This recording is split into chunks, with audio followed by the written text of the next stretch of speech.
Alright guys, so I'm going to do a quick little tutorial on installing a backup camera.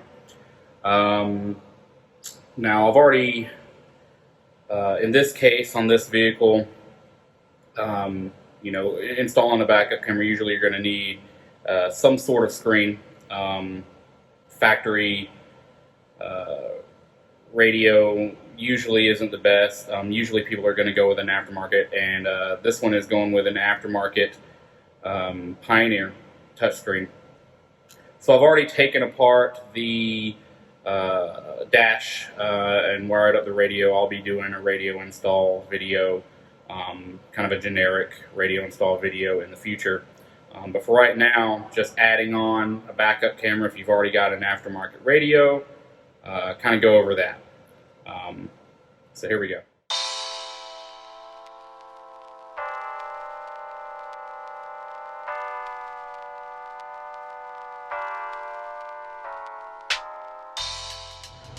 So, a lot of this next part is going to depend on the vehicle.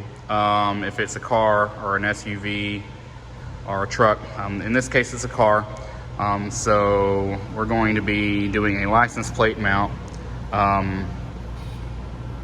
up top through the trunk lid, and this one has a cover. So what we need to do first is we need to get access. One, to bring the camera wires into the vehicle to run, and also to grab your reverse signal and ground it. So in this case, there were a couple of rubber pieces right here that had to be removed. There's a piece under here that has to be unscrewed, and there are little push tabs right here that we're gonna have to pop, and then this whole piece is gonna come out, and then you'll have access. So I'm gonna do that and then show you the end result when I get back. Okay, so now the liner is removed. So there's a couple things we gotta do here. One, we've got to figure out what we're going to do to get the wires from the camera into here. And then we've also got to find a reverse signal. So there's a couple different ways you can do this. Some vehicles, I mean, you can, drill a hole, in this, or come up through the lights here, the tag lights area. Now this particular car is an Acura TL. It's got a little plastic cover here. And I really would rather not drill through this. One, I typically don't want to drill kind of into the face anyway, just to make it cleaner, because you're gonna have to seal it anyway, but I'd rather not do that. As much as I can hide it and make it a factory-like install as possible is what I want to do. So I'm probably gonna run it up through here.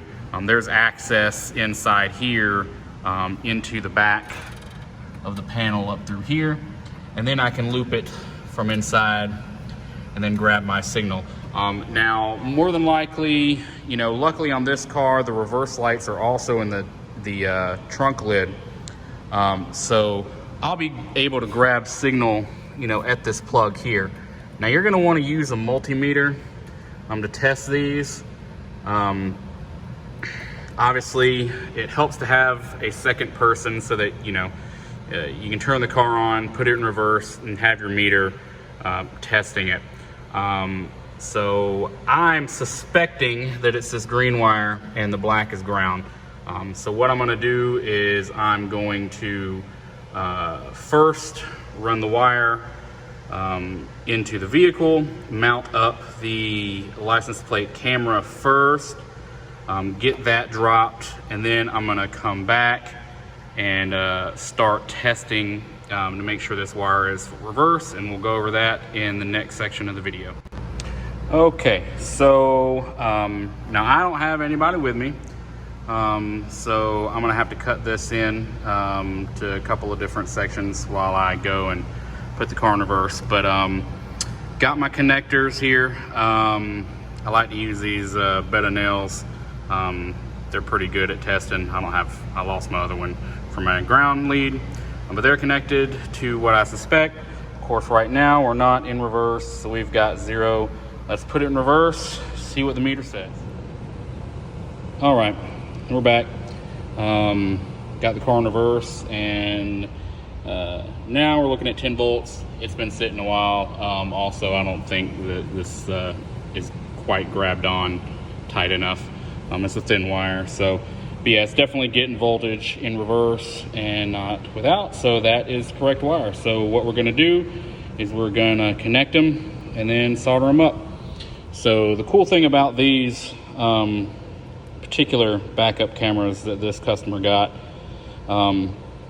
is it's got power and ground connections on the camera end, but it also passes through. So you're going to need to also trigger, there's a reverse trigger lead on the aftermarket radio so that the radio knows to switch the screen.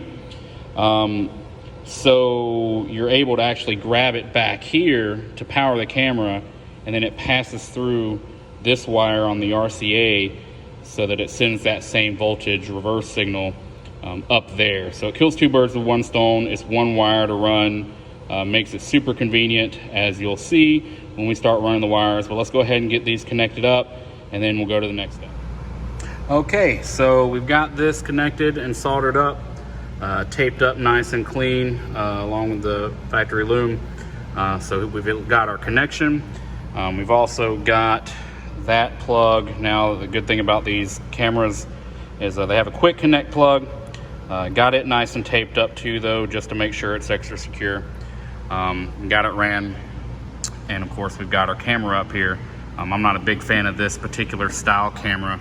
I think it's a little big, but it does the job, and it does the angled turning and LED lights for night vision. So customers like that. Now, of course, one thing that I see a lot of people do is, with these, they just kind of stick them on. I'm actually going to mount, and they have a slot right here to mount the license plate itself in front of this. So this is actually going to get mounted behind the license plate before those actually get screwed back in.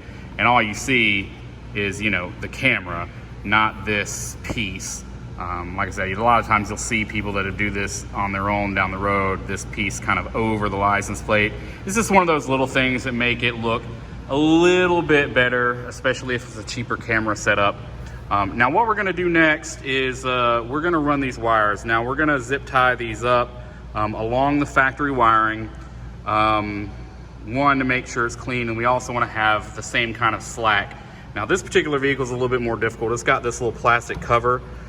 So I'm not going to video this because it's kind of a pain, but I'm going to take this apart, run all the wiring down so that it's behind this. And then what we're going to do is run it inside the carpet, just like all the factory wiring, up into this junction where the back seat is. Grab our wire puller, pull it through, and then run it through the rest of the car. And that's actually where I'll pick back up. All right, and as you can see now, it is ran along those factory wires, nice and clean, into here. And of course, we can move, no binding, plenty of slack. We've just got this piece. We're gonna run it in through the carpet and into the door. Okay, so we got the wire through. As you can see, like I said, the pass-through is one thin wire, so it's not too bad. This vehicle is a little bit more difficult than others because on these Acuras, this seat doesn't fold down, doesn't really give you access. Luckily, there is a grommet that I was able to trace where the factory wiring comes through the vehicle, and was able to put a wire puller through there and pull it through. Now, usually at this point, there's a couple of options. You can go down, or you can go up. I'm gonna go up because where I pulled the wire through was on the top of the back seat. That's gonna give me the most length. So what I'm gonna do, got a little tool here. We're gonna tuck, into this panel and then run it right along the top until we get to the front of the car and go from there. Okay, so we've got it ran all down the trim here till it's right here. Now once you get to this point, depending on your vehicle, you may have to go under the dash. This particular part had to come down for a radio install, and I've already ran a Bluetooth mic. So I'm going to be zip tying it along factory wires again, cleaning it up so that you can run it over to where the radio is going to sit.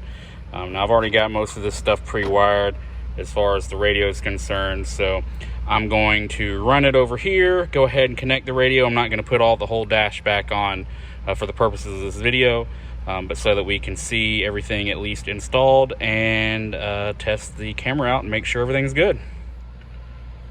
All right, so we're in the car. Radio and everything's at least buttoned in. Let's test everything out. The reason they're getting a radio, obviously, is because their factory screen is non-functional anymore.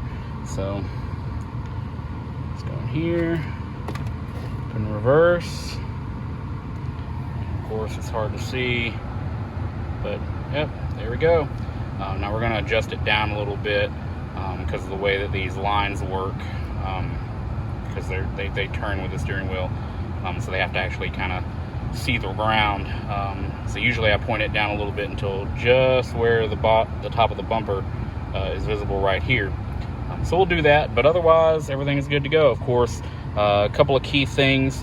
Like I said, all of this, my wiring is going to be tucked up here, but some vehicles, if you go up underneath, real important to make sure you clean up those wires, zip tie them to something secure, give yourself the right amount of slack, so that they're not hanging down or they don't fall and you hit them when you're hitting the brake or gas or whatever. So it's real important to keep these secure. And of course, you're going to want to clean up the wires behind the radio as well. You don't want a bird's nest behind there, just to keep it clean. So that's pretty much it. Stay tuned. I'm going to be posting some more videos going over installs on radios like these, speakers and amps, subs, pretty much you name it. If you have any requests, let me know. Even specific vehicles, that way I can keep an eye out for if one comes in the shop and I can post it up. Thanks.